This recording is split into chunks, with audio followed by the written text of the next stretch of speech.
The Mandalorian Season 2 is finally on the horizon at long last, and I can't wait for the premiere. I'm pretty sure I'm not alone either. In the lead up to the first episode touching down on the Disney Plus streaming service, I decided to go back and revisit that first glorious season, which I consider to be some of the best non-animated Star Wars content since the original trilogy. Okay, here we go. This is a recap for that first amazing season. If you haven't seen it yet, what the hell are you doing? There are spoilers here, you idiot. Get out of here, go watch season 1. Everyone else, here we go. A recap of The Mandalorian, season 1, in 20 minutes or less. Chapter 1.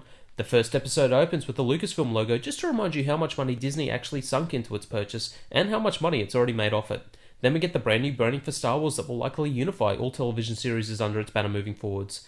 We're introduced to our badass, totally not Boba Fett Mandalorian on an unknown ice planet that likely initially resembles Hoth, just to give us some original trilogy vibes. We also get our first sampling of the brand new musical score by Oscar-winning composer Ludwig Göransson as Mando makes his way into a nearby cantina just in time to disrupt a local group of thugs from offing a blue mythol. He spills their drinks, then their blood, commits decapitation by door before taking the blue dude into custody. I can bring you in warm,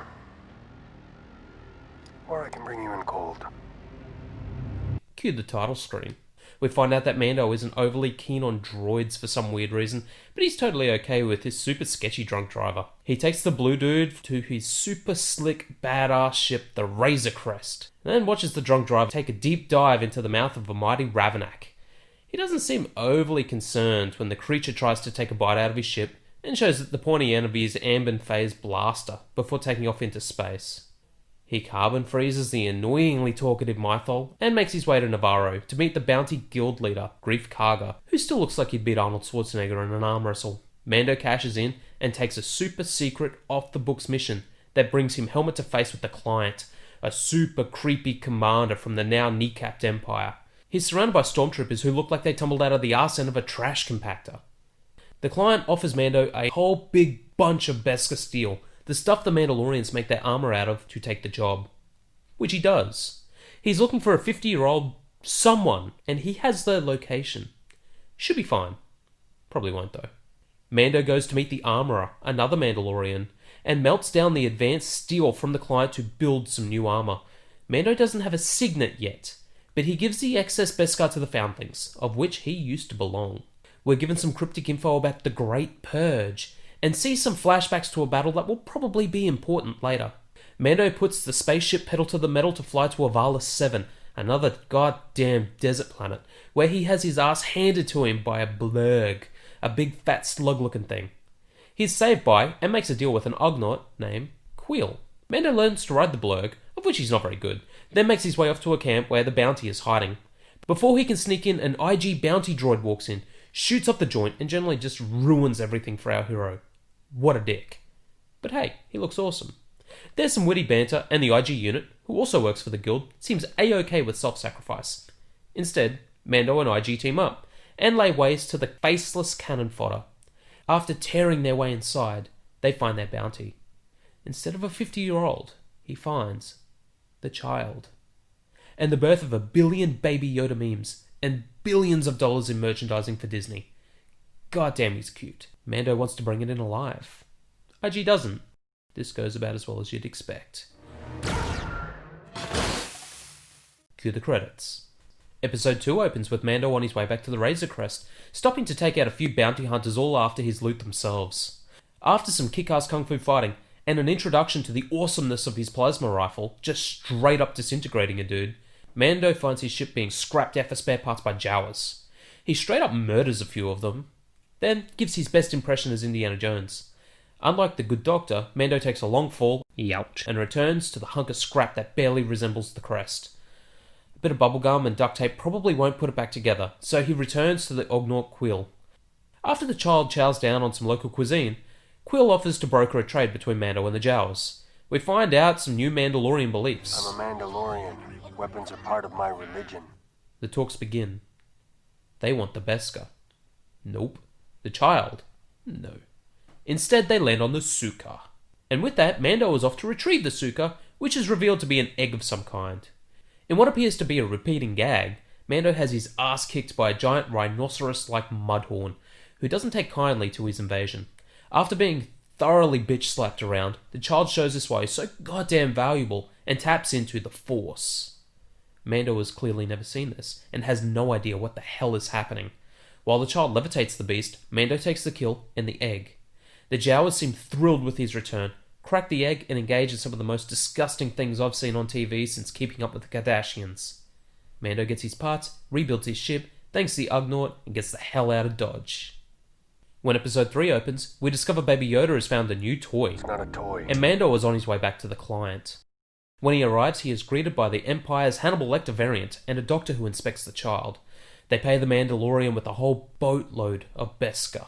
Mando is apprehensive of the doctor, but the client is sure to remind him that the steel he has is more abundant than his people, a warning if there ever was one. Mando returns to the armourer and catches the helmets of just about every warrior in the place with his bounty. Seems they're not happy with him taking payment from the Empire with Beskar steel that originally belonged to their people.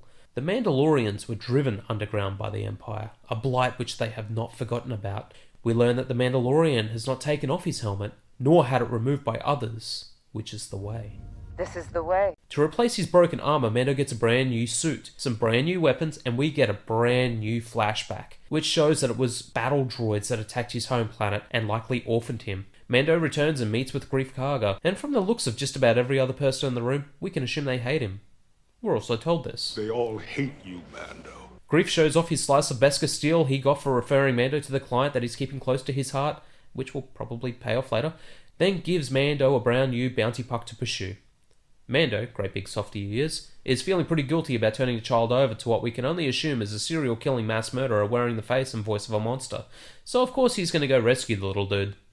Mando pretty much scorches the earth with stormtrooper corpses, grabs the child and books it.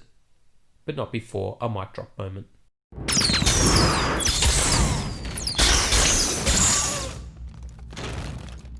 More of these, please. Then, the bad news. Every bounty hunter's tracking fob goes live, and Mando is in for a very bad day. Greef confronts our hero, but Mando isn't exactly the trusting type. Things go south, shots are fired, and Mando does everything he can to save the child. All hope seems lost until, holy shit, it's flying Mandalorians! Flying Mandalorians and Gatling guns! They tell Mando they'll hold him off, because this is the way. When Mando gets back to the Razor Crest, Greef takes his shot, then Mando takes his. His is better. Oh, look at that. Apparently the Beskar steel is good stuff. Greef lives to fight another day. Mando gets a Top Gun flyby, the child gets his toy back, and we're heading off planet. Episode 4 opens on the not at all forest moon of Endor, planet Sorgan, where some lovely village farmers are peacefully living, minding their business and their blue krill, until they are invaded by Platoonian raiders. They've got problems. Mando will arrive shortly to solve them.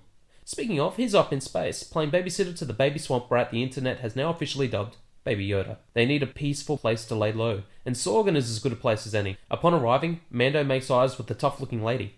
While tailing her, she gets the jump and matches him blow for blow. Before they can kill one another, Baby-Yoda turns up to be adorable and make more memes.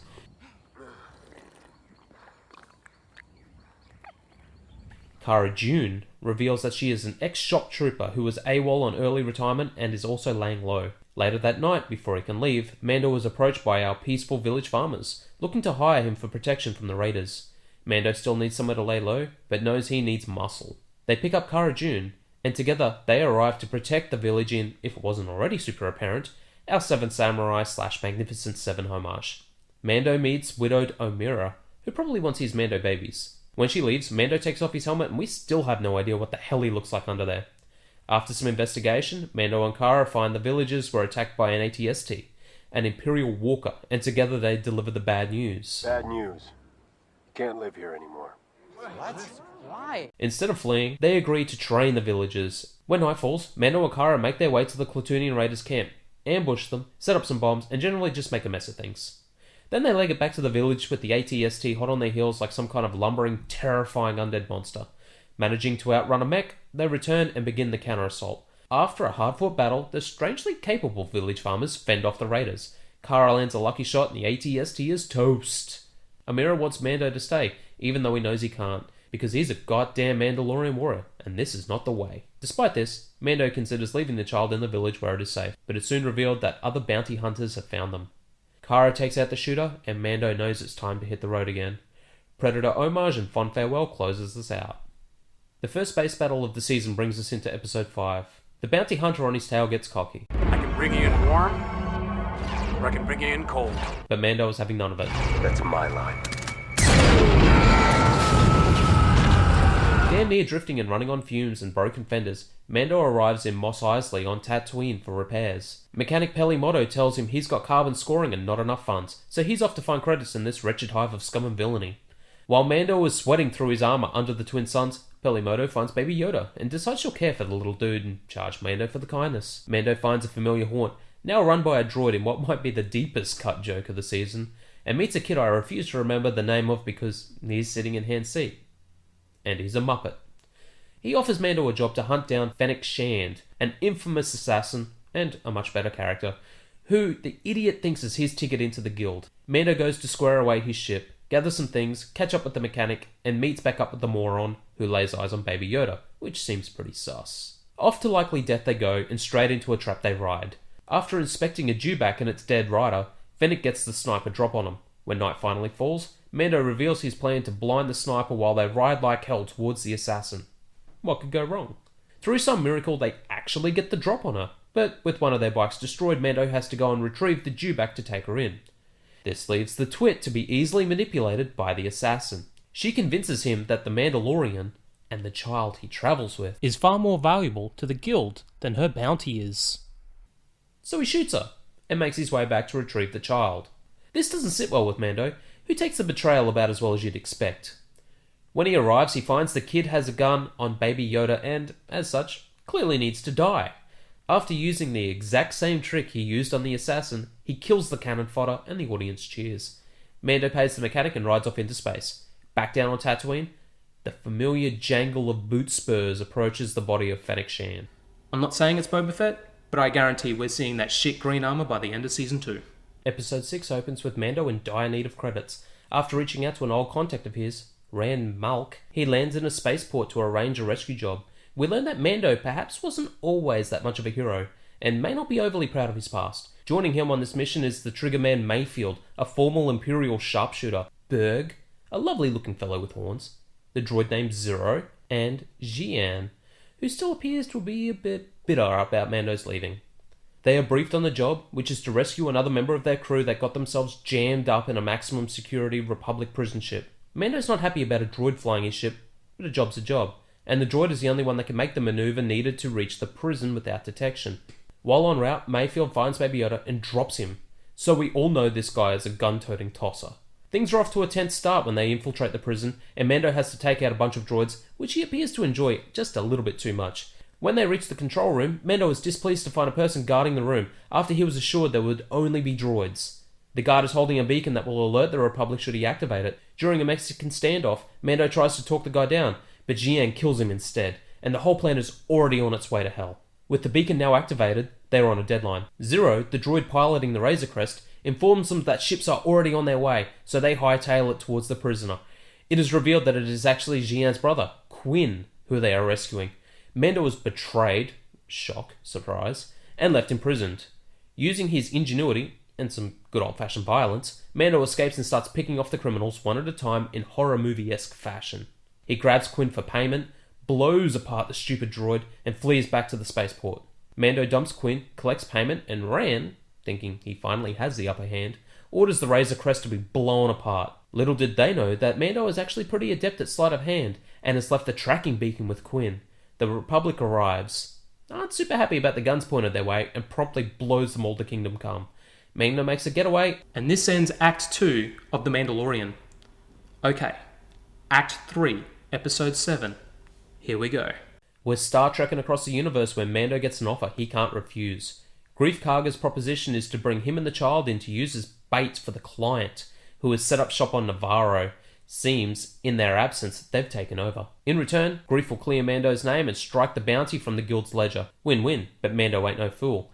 He knows it's a trap, and as such, returns to Sorgan to pick up Cara Dune, who's fight clubbing and bar brawling her way across the planet. She wants to lay low, and isn't interested in fighting any local warlords. He's not a local warlord. He's Imperial. She doesn't need any harder sell. I'm in. And off we go, back to Avala 7, to see our favourite Ugnaught, Quill. Before we can make nice, in walks the IG unit that Mando scrapped all the way back in episode 1. He's been fixed, reprogrammed, and is 100% not an homage to Terminator 2. He's going to protect and serve T. Into space our adventurers adventure. During a friendly arm wrestle between Kara and Mando, Baby-Yoda does his force thing and force chokes Kara. She's freaked, Mando is concerned, but Quill has heard rumours of this before. He builds Baby-Yoda a brand new bulletproof bassinet, and pretty soon they're on their way back to Navarra to meet Greef. He's brought some backup, and together, off they march across the lava plains. Later that night, while chowing down on some barbecue, the party is attacked by Minox, great big dragon-looking things. Greef is injured, but hey, the child shows us something new. He can heal people, and saves Greef's life before we're subjected to a 127 hours reenactment. Having a change of heart, Greef shoots his people, because the plan was to kill them and take the kid. No kidding. Didn't see that coming. Now, he wants to save the child because deep down he was always a good guy? I'm totally okay with this, and so is Mando, who sends Quill back to the Razor Crest with the child for protection. Into the belly of the beast they go, through the town with a mini armada of scruffy-looking stormtroopers. They meet the client, who's suspicious because he's a creepy-looking vampire-looking man. Before Mando can get the drop on him, the meeting is shredded with laser blasts, killing the client and his soldiers. Outside the cantina, a battalion of very clean-looking stormtroopers, as well as death troopers, who aren't the joke their brethren are, arrive. They are followed by a freaking TIE fighter, and we meet who we assume the client worked for. He wants the child, who we know is with Quill, who is also being pursued by 2 stormtroopers on speeders. The episode ends with our biggest loss for our heroes thus far. Quill is killed, and the child is taken. God damn it, I really like that Ugnaught. I have spoken. Episode 8 begins with some witty banter between 2 stormtroopers who picked up Baby-Yoda, and we're immediately reminded this episode was actually directed by Taika Waititi. He also reminds us that stormtroopers can't aim for crap, and holy sh**, they hit Baby-Yoda. They need to die immediately. And our need to see them die is immediately fulfilled by IG-88, who turns up and destroys these bastards. He hijacks a speeder and we return to the standoff outside the cantina where Mando is held up. Our brand new big bad reveals he knows exactly who our heroes are, and names Mando by name. Din Djarin. Mando knows exactly who this Imperial goon is too. Moff Gideon, who was present at Mandalore during the Purge. Ominous. Mando reveals he wasn't born on Mandalore. We get our final flashback of the season, which shows the Mandalorian saving young Din Djarin from the droid attack and taking him in as a foundling to be raised in the fighting corps. When he came of age, he was sworn to the Creed. Moff Gideon doesn't want much. Just the child and their unconditional surrender. He's not mucking around. And neither is IG-88, who comes screaming through town, unleashing absolute hell on the way. And now we know why Taika is directing, because we also get the best action scene of the series as Mando and the group unleash carnage on the stormtroopers. Unfortunately, Moff Gideon is a decent shot and takes down Mando with a couple of well-placed blasts. Forced to retreat back inside the cantina, Mando looks to be pretty much a goner. He won't let Kara take his helmet off to help him, because that is not the way, and in comes a freaking flame trooper. Baby-Yoda mans up and saves all of them before they escape down into the sewer tunnels. IG stays behind to help Mando. Mando thinks the IG wants to finish him off, but instead the droid just wants to help him. In a nice little piece of thematic full-circle storytelling, Mando, whose life was destroyed by droids, is now being faced with one wanting to save it. His creed still won't allow him to remove the helmet, but, as IG states, I am no living thing. Hey, Mando looks like that guy from Game of Thrones. IG hits him with that miracle Bacta spray and off they go to join the others. While lost in the rat maze with the rats, they stumble across the empty armor of Mando's fellow Mandalorians who, when the armorer arrives, informs them that this was the price paid for revealing themselves when the Empire arrived on the planet. The armorer meets Baby-Yoda and informs Mando that the little meme machine belongs to a group of space wizards, and now it's Mando's job as his de facto father to get him home, wherever the hell that is. The armorer blesses Mando with his signet, the Mudhorn, that binds him and Baby-Yoda together. She also gives him a super badass jetpack. Finally. While they make their escape, the armoress stays back to buy them time, which she does, lethally, and then some, in a super slick and well choreographed dance that shows she ain't just a blacksmith. Our heroes catch a boat down by the river Styx, then find themselves sailing the lava flow into a trap. IG, whose objective is to protect the baby, pulls a Terminator 2 and self-sacrifices himself to clear the way. It's a devastating blow for our heroes, but we're still not done, because Moff Gideon has arrived in his TIE fighter. Mando has a brand new box of toys to play with though, and pulls a mic drop moment by firing up his jetpack and taking to the sky to do battle. A grenade grounds Moff Gideon, and Mando is thoroughly impressive in his superhero landing. As we near our final moments, Cara Dune declares she's sticking around to help clean up the Empire stragglers, and Mando returns to the Razor Crest with Baby Yoda to set off back into the Great Unknown, but not before putting Quill to rest. Pour one out for the heroic Ugnaught. As Mando and Baby Yoda take their leave, we're left with the stinger of Moff Gideon, still very much alive and pissed off, cutting his way out of his TIE fighter with the goddamn Darksaber. And this brings us to the end of The Mandalorian Season 1. I can't wait to see what Season 2 of The Mandalorian has in store for us. Jon Favreau and Dave Filoni have really delivered with their initial outing and given us great new story, amazing lore, and kick-ass new characters to sink ourselves into. It really looks like they're going to be pushing that technology they pioneered with the volume to deliver some great set pieces and some thrilling adventures. I can't wait to see how fan-favourite characters like Sabine Wren, Bo-Katan, Ahsoka Tano, and Boba Fett figure into Din Djarin's story. Now, if you're as excited about it as I am, you should stick around. I will be following the new season, and you should follow along with me. After all, this is the way.